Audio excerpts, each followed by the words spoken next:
brand new episode of the toonTALK podcast brought to you by Magpie 24/7. I am joined today once again by Jay. How are you doing, mate? Yeah, I'm fine, but a bit knackered of the England game being so early in the morning. Um, So am I, yeah, yeah.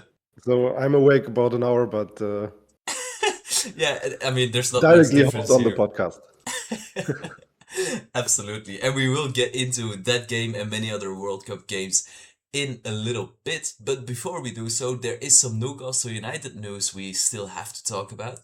And the first of that news is Newcastle United have actually signed a blimmin' player. Bazoumana Touré from Hoffenheim, £42 million for the 20-year-old Ivorian winger. The club announced the transfer yesterday, so it's signed, it's official, it's completed. There's no Victor Munoz happening with this deal. And as a Bundesliga fan yourself, can you tell me a little bit more about the player to begin with? I think how many years he played for Hoffenheim now? 2 or 3? Yeah, two, I think.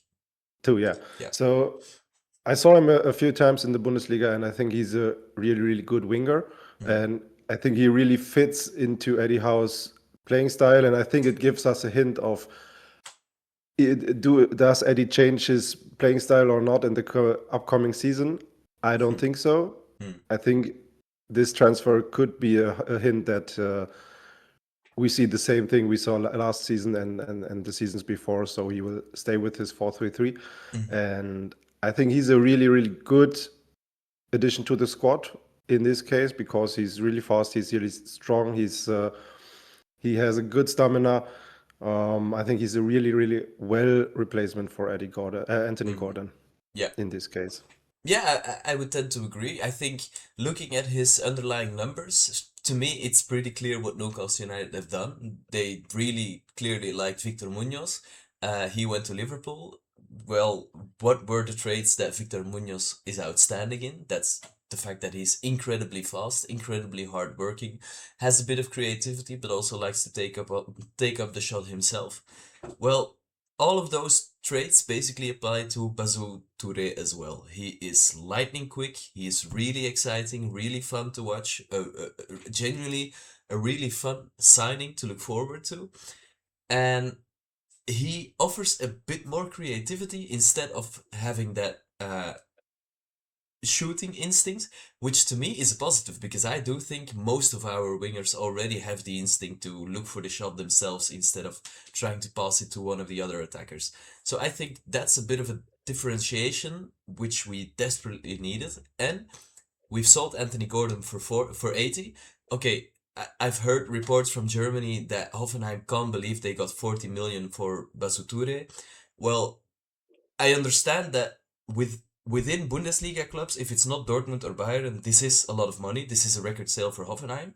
At the same time, this is exactly what Newcastle should be doing: selling Gordon for 80 million and signing a replacement for half his price. That's the ideal game plan. If we can do the same thing with Sandro Tonali, who we'll get onto, that's really really good business. So I am actually a really big fan of this signing. The one concern I do have, but I also don't necessarily think too much different could have been done in this position, is what you said about Eddie Howe changing the way he plays football. Bazoumana Touré is a really hard-working, electric type of winger. Anthony Gordon was pretty much the same thing. Will we see more differentiation in maybe midfield signings? I really do hope so, because I agree we do need that. And on Bazoumana Touré then, do you think we will bring in another attacker apart from him? I was thinking about that. I think we don't need a striker, in my Mm-hmm. opinion. If we saw Voltemade and Ursula will stay, I don't think we need another number 9. Mm-hmm. It depends a bit on his idea of playing football, but I think I think, in my opinion, we stay with the 4-3-3 high intensity, like we know it from all the years Mm-hmm. before, and maybe we see some changes with his last season where he played more like a 4-2-3-1 with 2 defensive midfielders and number 10. Mm-hmm. So it's relatively easy to combine those 2 in the game or during the matches. Mm-hmm. And if this is the case, I don't think we sign another striker. Maybe we should see if we get another right winger, because now we have Murphy. Yeah. Is he staying or is his contract expired? No, he's He staying. is Yeah. staying. Yeah, he is Yeah. staying. So who else do we have left on the right winger? Elanga in principle. Yeah. Yeah. You have. Yeah, you're right.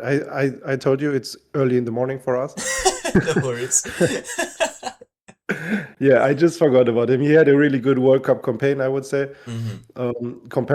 Especially comparing it to his Newcastle campaign. Absolutely. So, yeah, but I think we all are on the same page if we say that Murphy isn't the one who will bring us forward in the next season. So yeah, he's a good sub and he's a backup and Yeah. he's doing well, but he's not doing impressively well, and he's not the one where we all say he will have 5 goals and 15 assists in the season. Yeah.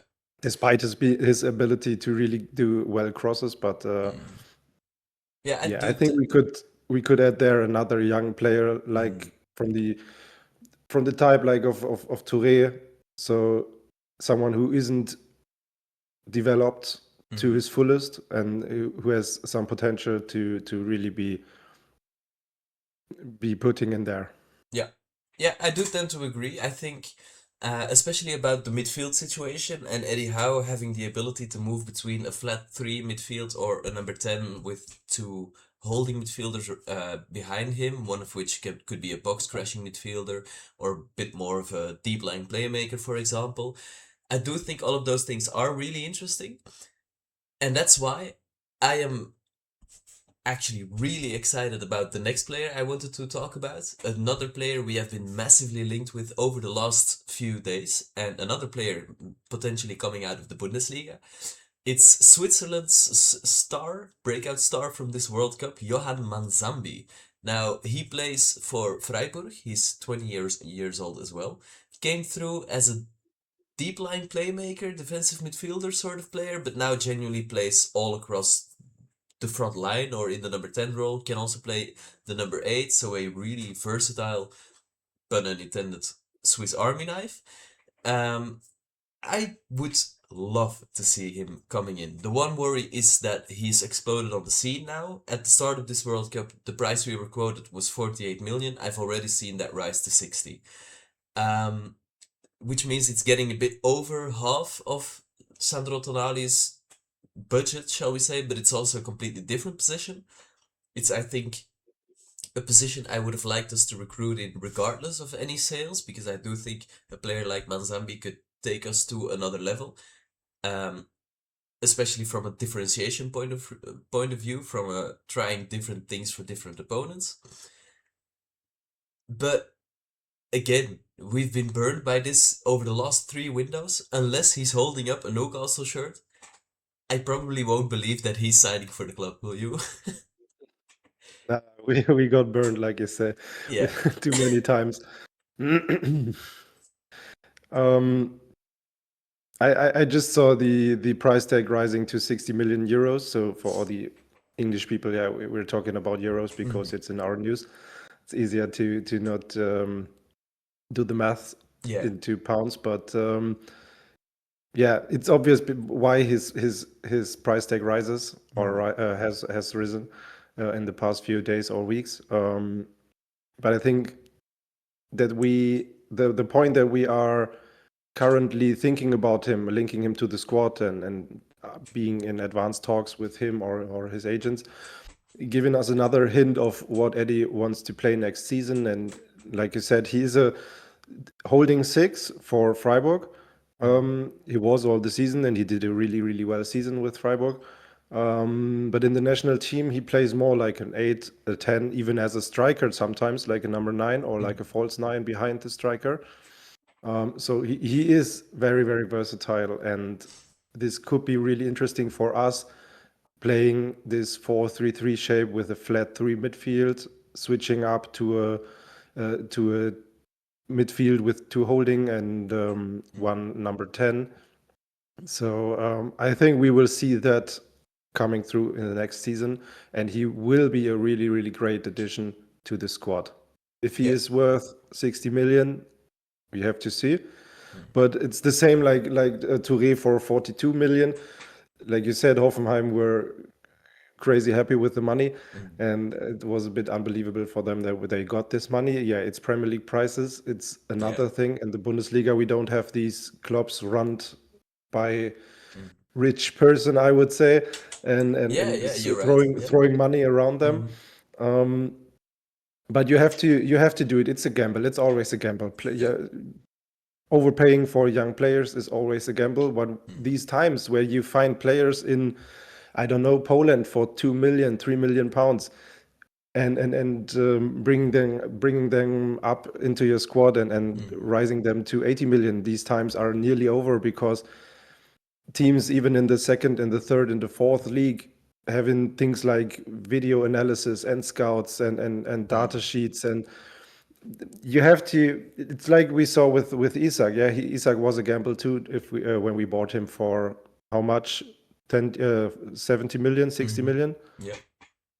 So he had a bad season in Dortmund. He has had two bad seasons or not that great seasons in Mm. Spain, and we put 70 million on the table. Mm. It's always a gamble. Sometimes it works, sometimes it doesn't work. I think the Dortmund fans, they went crazy when Dortmund paid 20 or 30 million for Mecha. They said, Mm. another player from the Bundesliga to Dortmund. It doesn't. It's a wrong policy. And now we're Mm. talking about 80 million, 90 million for Yeah. him. Yeah. So you have to do this gamble if you want to find these diamonds Mm. out of the thousands of players. Completely agree. And the thing is also, you just have to kind of accept that operating within the Premier League will just cost double to what operating in any other league will. And that also just means for basically signing players within Premier League clubs. That will just naturally bring us on to Sandro Tonali, so I suggest we immediately include him into this conversation. Yeah. With Newcastle selling Sandro Tonali for £100 million to Tottenham, only a few days after Tottenham signed Mateus Fernandes from West Ham for nearly £100 million, that kind of sets a precedent. It sets a precedent that Premier League clubs are happy to pay an extraordinary premium for players that have already shown it in England and have proven that they can have the adaptability to the Premier League. So that immediately puts a huge price tag on all of these players. At the same time, say for example, Bazoumana Touré was to move from Hoffenheim to Dortmund. I genuinely believe that would be 25 to 30 million pounds maximum. But it is because this is an English club that has came knocking, and because all of these other clubs in the world know not only the English clubs have a lot of money, but Newcastle just sold for 180 million pounds worth of players. Everybody knows you've got money, so everybody will be demanding you pay up that money. And that's pretty much how football business works. So you've got to be prepared for that. I think, listen, the optics of selling Tonali to a club that finished 17th in the league and selling Anthony Gordon to the club that battered us in the Champions League might not be great. But getting 180 million pounds for those two players who probably didn't necessarily want to be there anymore. I think Tonali would have been a professional about it, but he preferred to have left, especially when you offer him 300k a week to leave Newcastle. Then it's pretty easy to see why he would have been happy to join Tottenham. But I mean, the thing I'm trying to get to is, if Newcastle sell Tonali for 100 million, and let's be clear, I love Sandro Tonali to bits, but he is not a £100 million player. And we signed Lamin Camara for 50 million. That is incredible business. That is incredible business. The one thing that I think keeps Newcastle United fans from seeing that is the worry that everybody has around Bruno. That is the worry. If he comes out tomorrow and signs a new contract, if Newcastle can make a big thing out of the captain is staying with the club, then I think a lot of the narrative around Newcastle will change for the positive. What do you make of that situation? Yeah, I think that you're nails on the head with this. So I can get the fear around Bruno if that he's leaving maybe, but I don't think that it is happening this year. Mhm. And I think he will, in my opinion, I think he will renew his contract. Maybe this year, or how long is it lasting? 2028, I think. With the option of a further year, I think. Yeah, Yeah. okay. So I wouldn't be too worried about Mm. this thing. Yeah, so I think he did some interviews and it sounded like, yeah, I'm a bit afraid if they are all leaving and I'm alone here, Mhm. something like this. Which is Um, understandable, absolutely. Definitely, yeah. But I think if they show him a path and if they Mm-hmm. show him what they got and what they think about would be a nice squad to be going into the new campaign. And we have to admit, we do a really early business now. Mm-hmm. So it was one of the main criticisms last year that we were doing all our business in the last 3 days of the window. Mm-hmm. And now the window is open for a few days or 2 weeks, and we already sold two players and got Mm-hmm. two new players in. If we take Johan Mm-hmm. into consideration, we are in advanced talks with Manzambi, and we are in advanced talks with Trafford, I Reportedly, think, yeah. Yeah, I saw reportedly. that Yeah. today too. Yeah. So we are doing our business great. Yeah, we had a step back with the Munoz Mm-hmm. thing, but I think that it belongs to the business as well. Yeah. Um, but we're doing a good business from now on or till now, and let's see what happens. And I think Bruno believes in the club to have the Mm-hmm. ability to put a good squad into together. Mm. So I wouldn't be too afraid with him to leave. Yeah, Yeah. and we have to say yesterday he didn't put himself in the In the shopping window yeah, true. True. with To his be Brazil fair, game and the missed penalty. yeah, So yeah. To be fair, I do think Arsenal is too smart of a club to yeah, I think so. seriously look at a performance like that. Um, I mean, Arsenal, it's very logical to me why they would be interested in a player like Bruno Guimaraes. I think that would turn them into quite clearly the single best team in England by quite a long distance as well, especially with City now going through the Enzo Maresca change and all that sort of stuff. Um, on Bruno, I still maintain that I do think this is contract talk. I think this is his agent trying to raise his salary, which is completely fair enough. He's 28. This will probably be the last bumper deal of his career, and if that deal can be had at Newcastle, then for me, give him whatever wage he wants. That he's worth it. Because that's the thing that this really all comes down to. We've seen this week Chelsea test the waters, but not really seriously test the waters, with signing Granit Xhaka from Sunderland, and they offered £8 million. And now, when this rumor first broke, I laughed my ass off because I thought this is Sunderland down if Xhaka leaves. But then for Sunderland with Xhaka, it is exactly the same thing as for us with Bruno Guimaraes. I think those two players are the only players in the entire Premier League that don't have a worthwhile price tag because of their age and what they represent to the club. Because Newcastle and Sunderland kind of suffer from the same problem as well, in that it is really hard to convince players not only to move toward the northeast but to stay in the northeast, especially when the allure of London, for example, comes calling. So I understand why players want to leave. A player like Bruno has completely taken that region into his heart. Xhaka also lives in Newcastle, by the way. Um, but Bruno has completely taken that region into his heart, loves the club, loves the city, loves the fans. He has embraced the culture. Just make sure you keep him around. That is so important to have those carriers around, and we have those guys with Dan Burn and Jacob Murphy. But to have one with the ability of Bruno Guimaraes that walks into any single team in European football, that is genuinely quite extraordinary. So please just renew him. Renew his deal and we'll be absolutely fine. Sign Manzambi. sign Kamara or a different six, because I've seen reports that Newcastle might be moving away from Kamara with their Yeah. interest. Fine, there's other midfielders that have the same profile, the same price tag on the market. Fine, just sign one of those. But I do think I would be signing Manzambi and a defense first midfielder. That would be my priority to replace Tonali with. Yeah, definitely. All right. Is there anything else Newcastle related you'd like to discuss before we move on to the World Cup? Just one thing about Tonali. Mm-hmm. Um, I think he left in a good manner. Mm-hmm. So he did his business early. He didn't go on a strike like Isak did and all these Mm-hmm. things.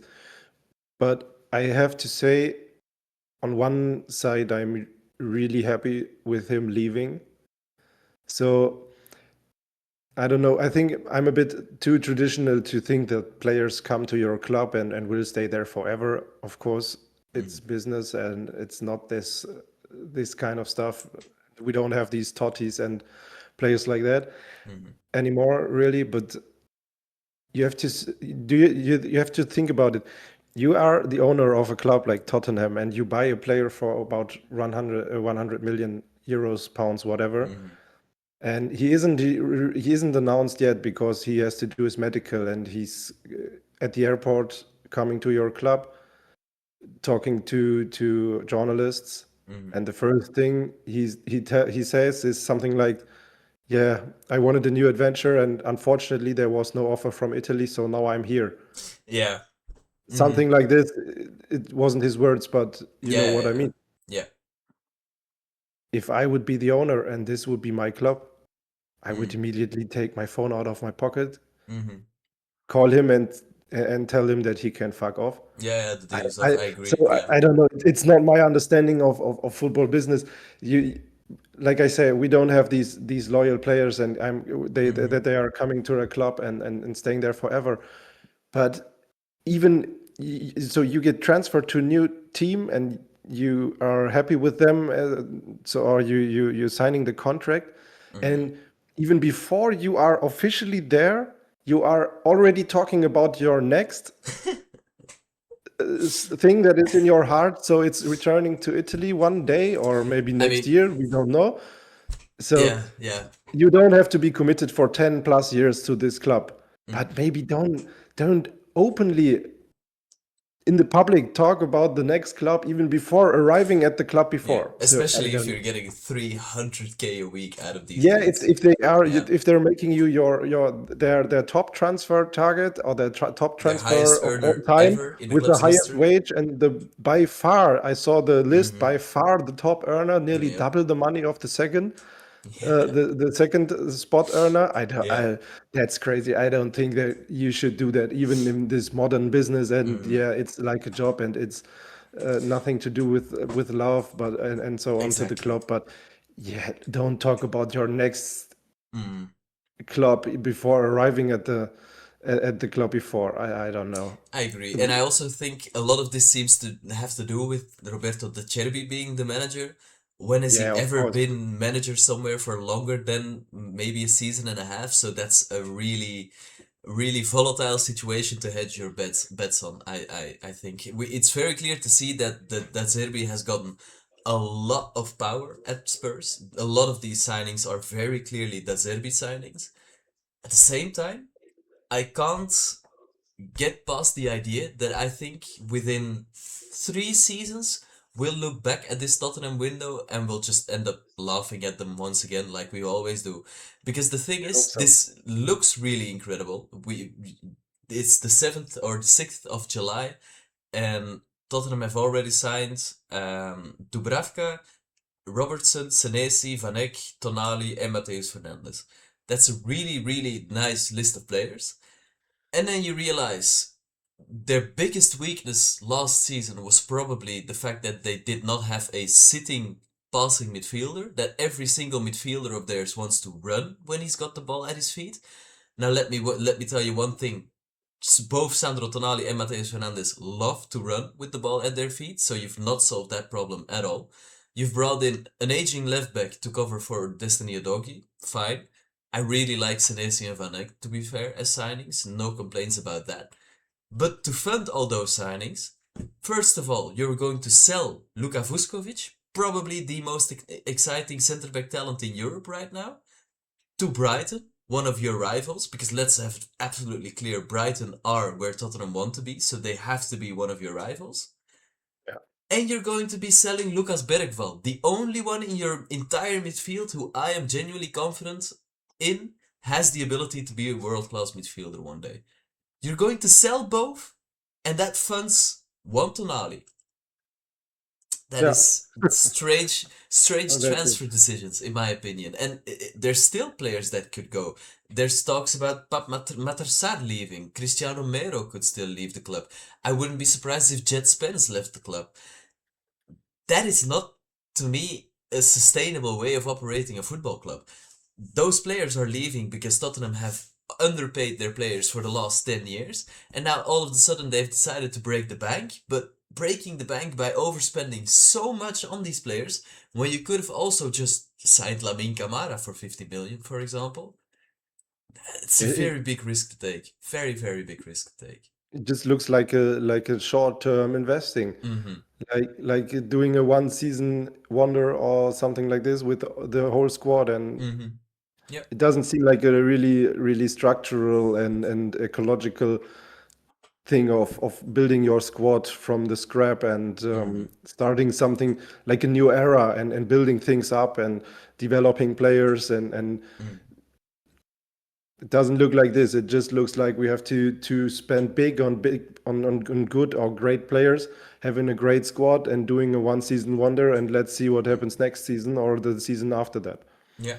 Yeah, completely agree. Because I can't help but feel that this midfield is still just kept together with spit and a bit of hope, because I think Roberto De Zerbi's idea is to play a number 10 and then have Fernandez and Tonali behind him.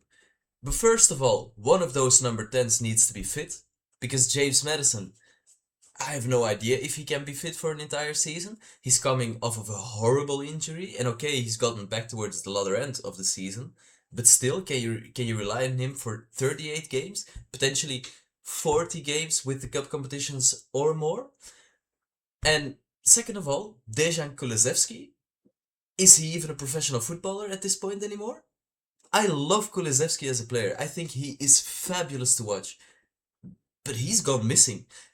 He could be a basketball player by now, and I wouldn't know because I have no clue where he's hanging out at this moment in Yeah, time. spot on. He's not training with the Tottenham squad. I can tell you that much for free. So where is he? Where is the creativity in this Tottenham Hotspur side? Where are the goals in this Tottenham side? Your attack is still Matistel, Kudus, who is injured or pretty one-dimensional, and Solanke through the middle. Yeah. Very, very strange. So let's wait for another 100 million pounds Yeah, apparently they transfer are going activity. all out for Eli Junior Krupi from Bournemouth. Now that would be one signing I could not have anything negative to say about, because Krupi, I think, is the next superstar in the Premier League. I really do. Let's All wait right. for it and see. Absolutely.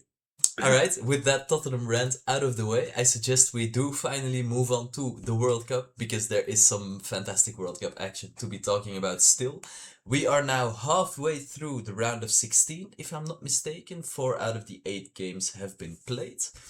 Um, it's probably the most fun to start with the most recent game, because that's the game that has meant we are so tired today. Mexico at the Azteca facing England. England came out victorious with a 3-2 victory over Mexico. The first ever competitive game that Mexico have lost at the Azteca. The first goals they have conceded all tournament. Yeah, brilliant performance from the English, wasn't it?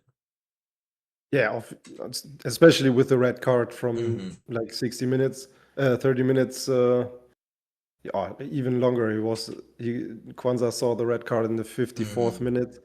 Yep. So we have to add on 40 minutes nearly with the extra time. Mm-hmm. It was a really hard fight, and Mexico didn't give up till the really last whistle.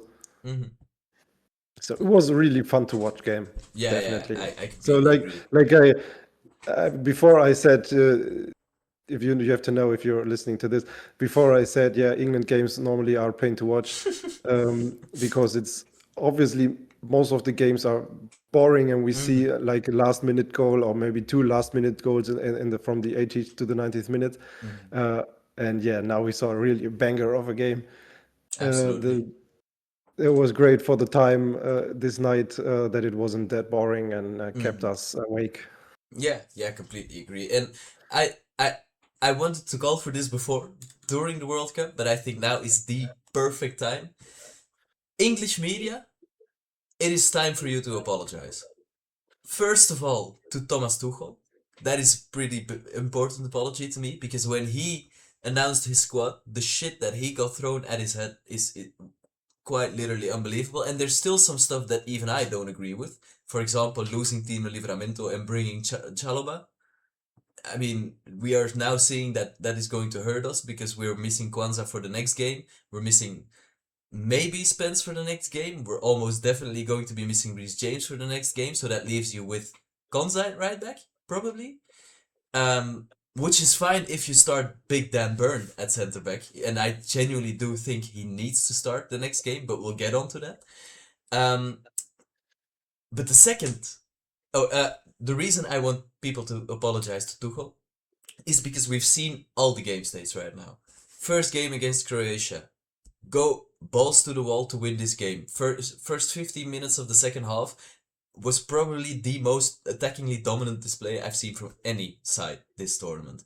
Which, I mean, it's 15 minutes, doesn't say all that much, but still exciting stuff. They drew in the most boring of fashions with Ghana, 0-0. I mean, let's be honest, there's always a draw with England in the group stages. And then with Panama, for me, they got the job done against Panama. It wasn't nice to watch, it wasn't good, but they won. They won the group, they got through, which gives them the ability to leave the groups behind them. Fine. Then Congo, game state number one, a game state everybody was really, really worried about. What if England go behind? We went behind, we came back. And let's be honest, we came back pretty easily. England had not. It was only one goal difference in the end, but it could have been a lot more. And Pasi had the game of his life in net for Congo. And Congo were really good, but England were all over them.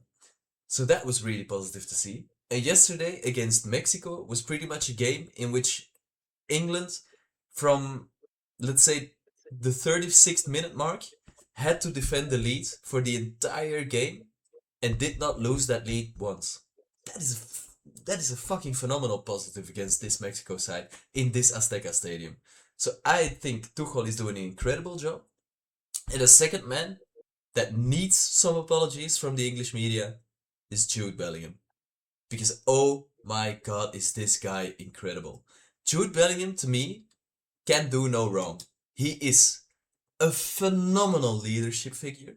Everybody in this dressing room, maybe apart from Harry Kane, looks up to this guy, even the older guys.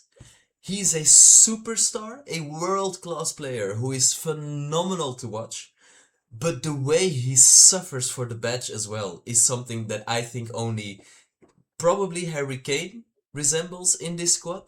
I mean, just watching Jude clattering into people left, right, and center is exactly the reason why people are afraid of playing England at this moment in time. It is exactly the intensity that you need to bring when playing for England because that is what the English do best and the way you get an upper hand over your opponents when playing for England. It is to be that physically dominant but also have the ability to be a better footballing team than your opponent. And I think England is doing so well. And I'm massively looking forward to the game against Norway because, as we'll get on to, Norway had a fantastic result themselves last night. But Dan Burn off of the bench was huge, was absolutely incredible. And we know from the Premier League that he is the one antidote for Erling Haaland. So for me, he needs to start against Norway. What are your thoughts? Yeah, I thought the same when I watched the match yesterday and I saw Burns standing on the sideline, ready to come in. Mm-hmm. And I think he did some great blocks and tackles in the last Mm-hmm. 10 minutes, especially to get the win over the line.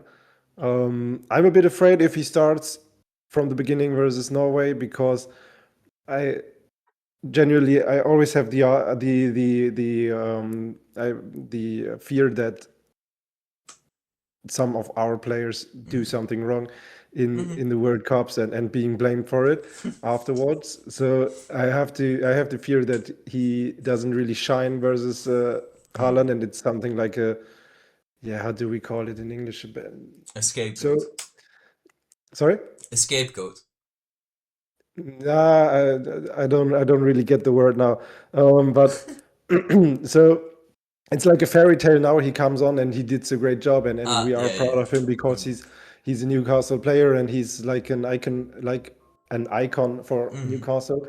And it's like a fairy tale, and then he comes on versus Norway, and we are expecting very much from him because he was so good, and Mm-hmm. then yeah, he is not in. We have to say he is not in the. It was his first time, I think he got subbed on, Mm-hmm. or Yeah, I think so yeah. too. So he's not in the rhythm and all these things, and then he has to start versus Haaland, and yeah, he is the number one Haaland marker for us when we play City like 5 times in a season. Um, Yep. but what if does he do it in the World Cup too? And what if Haaland escapes him like 3 times and Mm. he's the idiot of the nation? I mean, So that's the risk you take, you know. That yeah, that it that is is. also there would be a lot of critics around him, and that kind of is the nature of the sport, I suppose. But at the Yeah, same time, I definitely. would also expect England fans to see that Dan Burn probably is the best bet to stop Erling Haaland. But that doesn't necessarily mean Erling Haaland is capable of being stopped when he's at his very Yeah, best. That is also definitely. just. So I would start him, but I'm just hoping that he doesn't do any stupid mistakes, and Mm, so he just shows the world how good he is, and maybe that he deserves even a further mm. start in the tournament. I mean, he's Um, already scored 7 goals for Norway this tournament. The most from a yeah, debutant at a tournament since Gert Muller in the 1970s, which is a stunning statistic to be a part of. To be completely honest, knocked Brazil out of the round of 16, which is historical as well. Um, Even against yeah, I Ivory think Coast, I really enjoyed that game. I think Norway are pretty incredible to watch. I do hope their journey comes to an end against England, but what a fantastic journey it has been. Some other teams we definitely need to talk about. Tonight, Portugal is taking on Spain. Not too interesting a game. I mean, it is an interesting game, obviously, but Spain, I think, have been a bit lackluster compared to their sizzling Euros form, and Portugal is pretty much Portugal, whatever you'd expect from Roberto Martinez side. But then afterwards, it is America taking on Belgium in maybe one of the most corrupt FIFA World Cup games of all time already. Am I really wrong in saying that? For anybody who's not seen the news, uh, Mr. President had a call with the president of the FIFA, complaining about the fact that he didn't agree with the red card for Folarin Balogun, and apparently the FIFA danced towards the requests of Mr. Donald J. Trump, because Folarin Balogun has for the first time in football history been given a suspended red card suspension, which means if he gets another red card, the previous punishment of that red card gets added onto that punishment for a year. But if he stays red card free within that year, he never has to sit out that particular suspension, which has never ever before happened in football, which will never happen again in football. And I mean, the fact that UEFA is siding with Belgium on this is so fucking funny to me, because it is genuinely, it feels like a European governing body taking on a world governing body, which the the logistics of that kind of feel all out of whack.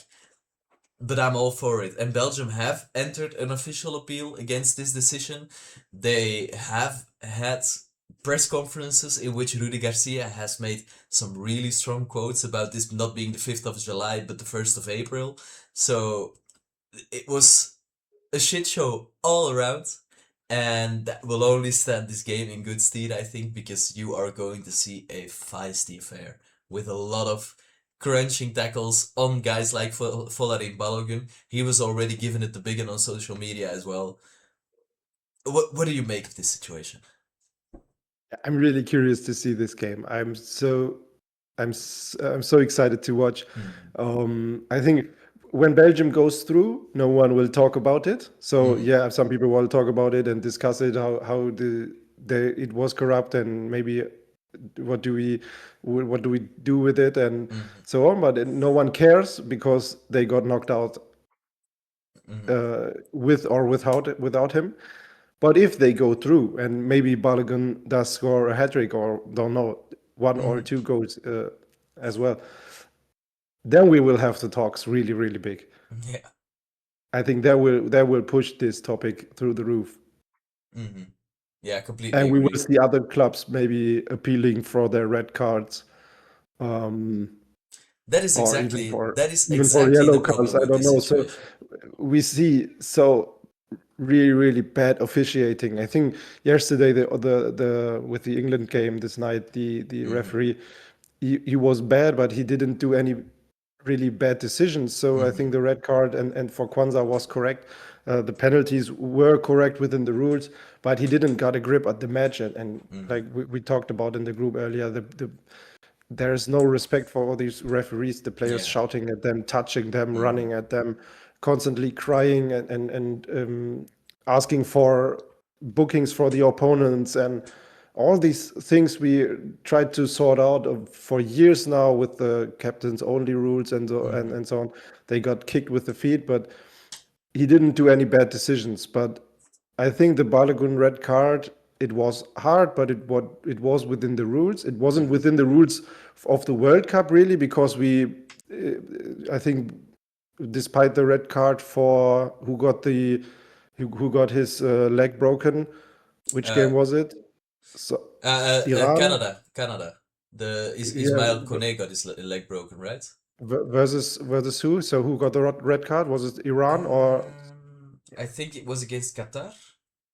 Qatar? Yeah. It was Qatar. So I think Qatar, that was the only red card we saw for a tackle like this. It Yeah. was even that one was unintentional. He didn't want it to break his leg, but yeah, Balogun was intentional for sure. But like Messi was unintentional. I think Yeah. it was in the end he didn't got a red card. It was from Portugal. It was Bernardo Silva kicking the knee of someone. Was unintentional and no Yeah. red card. So I can understand that the USA and Balogun especially says, why do I get the red card and 5, 6, 7 other examples doesn't get it? Yeah. Yeah, but it's the officiating, and normally we say it's a decision from the referee made on the pitch, and this is no clear false decision. So we don't appeal to that because we have these in Germany. We call it Tatsachenentscheidung. I don't know how it's called in English, but yeah, so the decision of the referee stands as it's been decided by him. The on-field decision. Yeah. Yeah, like this. Yeah, so it's an on-field decision, and Yeah. it doesn't get turned over because it isn't completely wrong. It's within the rules, and it can be given. And if he gives it, there's no chance to appeal it normally. Yeah. So I don't know. The USA they refer to article number don't know from this part of the rule book, and Belgium says it's number 31.1 from this rule book, and I don't really get the situation where the rule should be, and I think it's just ridiculous to make up this whole situation like this, and Yeah. it That is it exactly it. opens the gates for every other team now thinking about decisions and Yes. start to complain and ask for, I don't know, asking for refund, asking for compensation, whatever.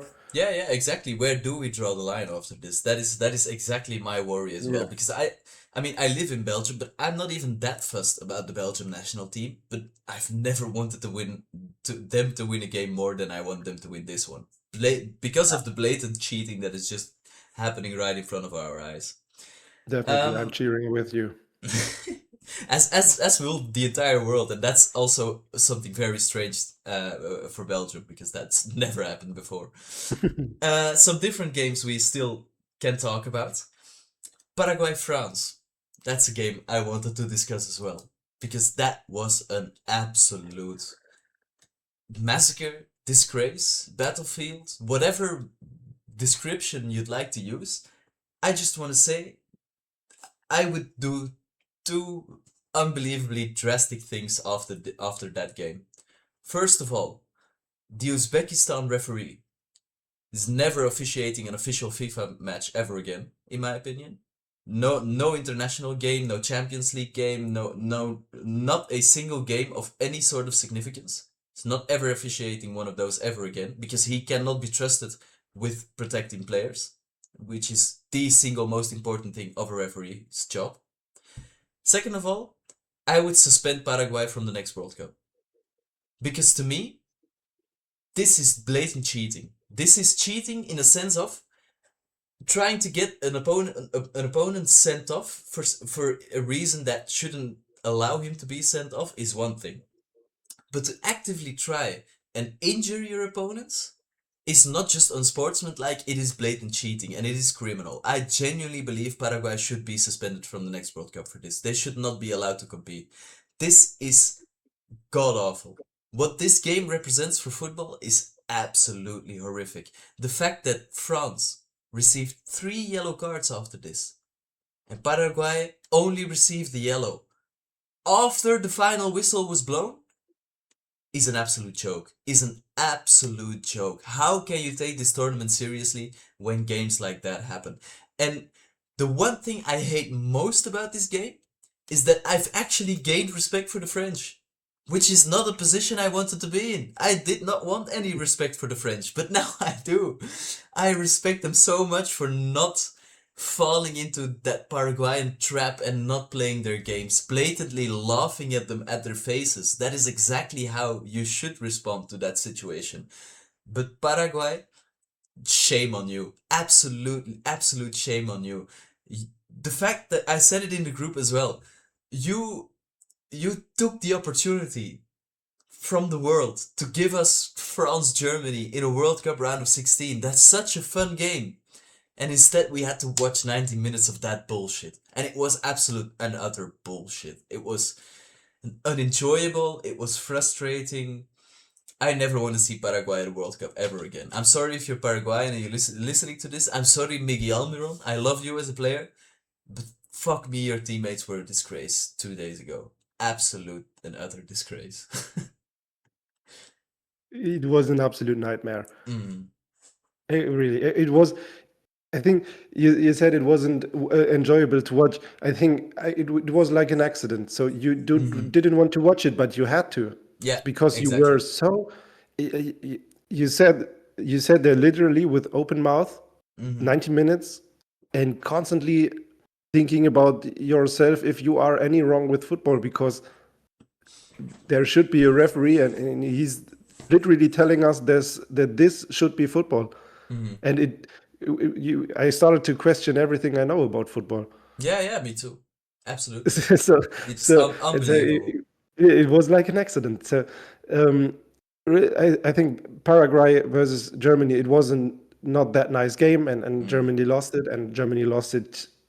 It wasn't. It wasn't. So Paraguay deserved the win, I think. So Germany really played not didn't play well, but yeah, they played a bit nasty here and there versus Germany. But yeah, that's okay. They are the underdog, and they have to prove their point, and so on. It's totally okay. But what we saw versus France was they wasn't just another level. It was 10 levels above that. So it wasn't even, you can't call it nasty. It was just, like you said, it was a shame. It doesn't have to do anything anything with football. Exactly. And it's the same thing like I previously said about the referees. We have this is a fucking World Cup, and there are fucking 500 million people watching this, especially many young kids. And Yes. we try to teach them respect for the refs, and I am a youth coach, and I you genuinely every time they are on the field you try to teach them respect for the opponents, for the referees, for any other people on this football pitch.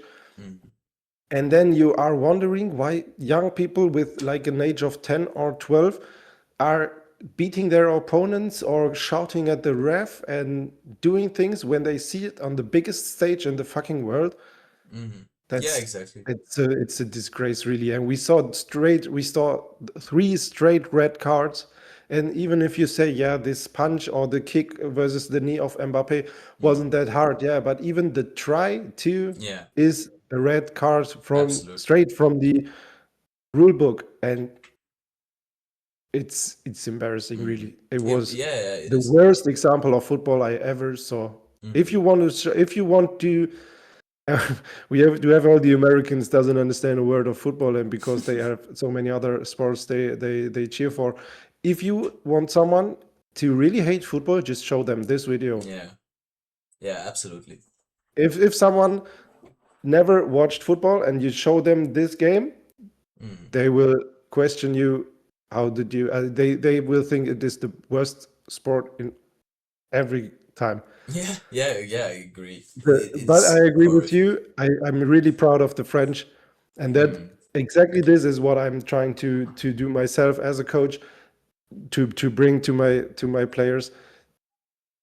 Normally, young people always if they if the opponents play like Paraguay, so they are trying to provoke you and provocate you and something. My players always fall for it and not getting nasty, but they are like dump. Yeah, the opponent tries to provocate you and you get the yellow Yeah. card because you can't hold on yourself.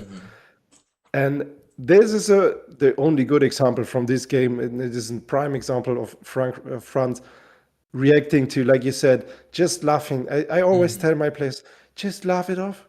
So Yeah. if they are telling you into your whispering in your ear that your mother is I don't know what, just laugh at them and show them the scoreboard and everything's fine. Yeah, exactly. So for this is the only good thing you can take out of this game, and that France win was the second thing you can get Yeah. off. But yeah, I, Yeah, I'm going to remember this game for a while. I mean, Belgian commentators are usually quite composed, really composed actually, really professional people. But even the commentator for this game was yelling towards the end at the screen at the referee, give this guy a red card, man. What else does he have to do? So it was getting completely out of hand. I'll be honest. I'll be able to go to my grave happily if I never have to watch a Paraguay game ever again. So that's where I stand on them, and I'm not even sorry for saying that. Um, the other game this round was Canada Morocco. Morocco won that pretty convincingly with 3-0. Even though that wasn't necessarily a 3-0 game, Morocco is still better than Canada. So I do really look forward to France Morocco. And then there's yeah. still 4 more games to be played. We already discussed Portugal, Spain, USA, Belgium. Then there's Argentina, Egypt. Argentina, who faced Cabo Verde in the previous rounds for probably the story of this World Cup. Cabo Verde, I mean, that equalizer in extra time was just the stuff of dreams, the absolute stuff of dreams. Cabral will remember that moment for the rest of his life. Every single Cape Verdean player, Cape Verdean person. I have no idea. I But genuinely every have no single one idea. of them will remember that moment forever. And I mean, that is one of the greatest World Cup matches of all time, probably. Vozinha, legend. And the last game is going to be Switzerland-Colombia, which means one of those teams will be in the quarterfinals. That to me is also quite fun. Which out of Yeah. those 2 games are you most looking forward to? Yeah, I think the Argentinian game will be my favorite in this because but I thought that Argentina will go through Cape Verde easy, but it wasn't. Um, but yeah, I think they draw they did 4 draws after 90 minutes, yeah, out of 4 games, Yep. and it wasn't a versus Saudi Arabia, No, but it it was was Uruguay, Argentina, Spain, Uruguay. yeah, Spain and Argentina. So I think Egypt will be a better opponent for Argentina's playing style because Egypt won't just stay deep, and I think they will try to play football as well. I don't Um, necessarily think so. no, Egypt do like a good old 1970s style defense. okay, maybe we will see another draw, and we will see Messi trying to push himself through 120 minutes again. I So think that will be so. quite interesting as well. That could be very much the case because I do also think what needs to be acknowledged is that with Argentina, in my opinion, Lionel Messi is pretty much the only informed player at this World Cup. Lautaro Martinez, Julian Alvarez, Nico Paz, McAllister. I've not really seen anything of those guys so far. I mean, the pass over the top from Licha Martinez to Lionel Messi for the first goal against Cabo Verde was absolutely stunning.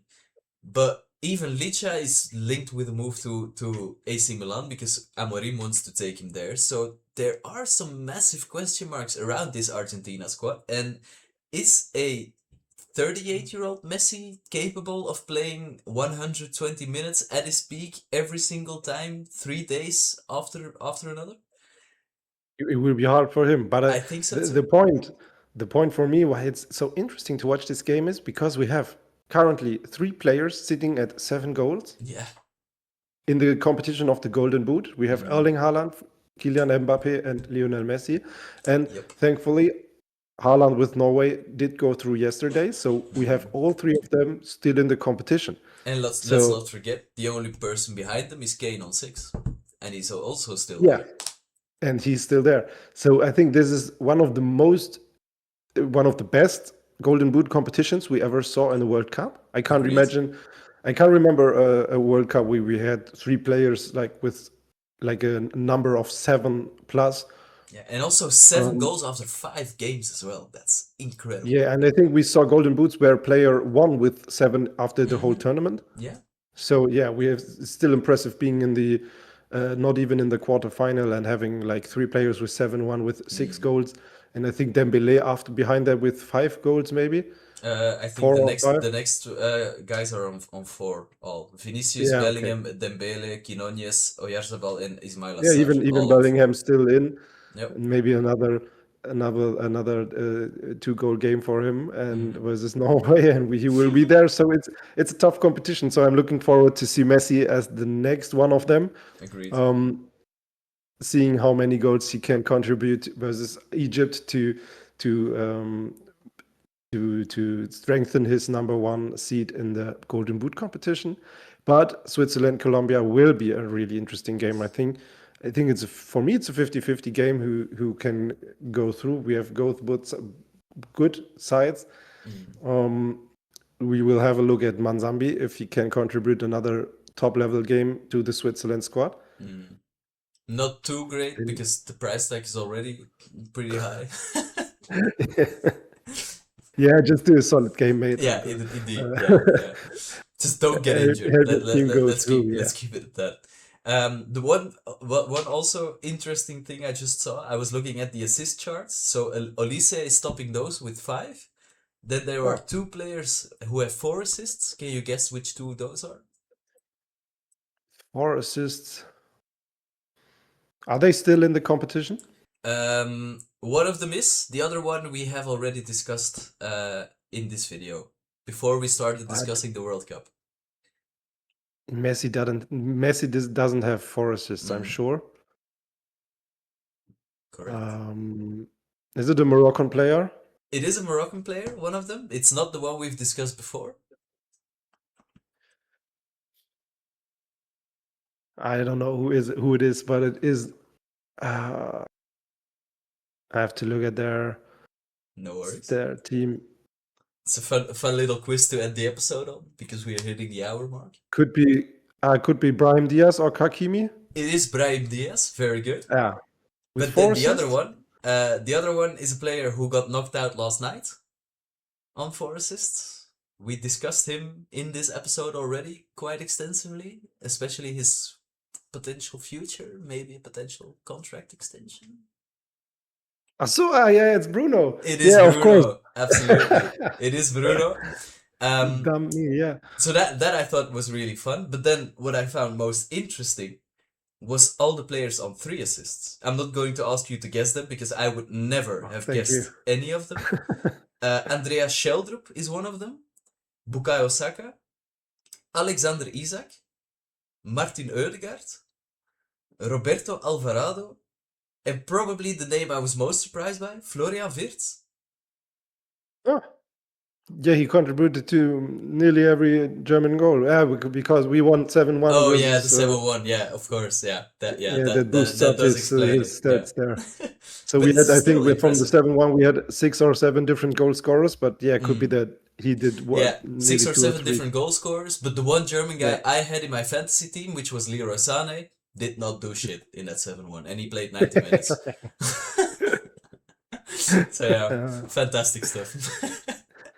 Is there anything else you'd like to add to this World Cup preview, whatever people at home would like to call it? I don't think we have really interesting games coming up. Even the Portugal-Spain game. Yeah. I think it's interesting for me because I want to see how Cristiano Ronaldo performs because he's on the spotlight with Messi, and I'm nearly having every 2 days discussions with my friends who's the GOAT. And so in this case, it's interesting to see what he can do versus Spain. I think normally Spain should go through, but it's a World Cup and we saw many surprises yet. And Absolutely. yeah, Spain didn't play like they meant to play, I would say. So they are not at the best. Agreed. So yeah, Portugal has the push of the 2-1 win versus Croatia. It was a tough game for them, 120 minutes as well. Was it? Yeah. Yeah, it was. No.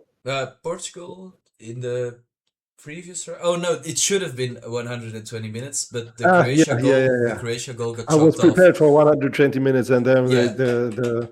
the goal doesn't stand. Okay, yeah, but I think it will be an interesting game to see how the Spain team works after their 3-0 win versus Austria, and how Cristiano Ronaldo, if he will play from the beginning, what I'm thinking he will, how long will he play and how good will he play? Absolutely. And if Portugal do go on to win that game and America do go on to beat Belgium, then we will have the derby of the should have been suspended forwards in the quarterfinals. So that will be something fun to look forward to as well. All right. And on that note, I suggest that's where we will leave it for today's episode. I would like to thank everybody at home for watching this video. If you did watch this on YouTube, please make sure to subscribe to the channel, leave a like, leave a comment on this video as well, because that does really help us in the algorithm. If you listen to this on Spotify, leave us a 5-star review, please. And head on over to all our social media platforms, Twitter, Instagram, Facebook. It's all Magpie 24/7. You know the drill, and we would like to see you in the next episode. Have a good one. Bye-bye. Enjoy the World Cup.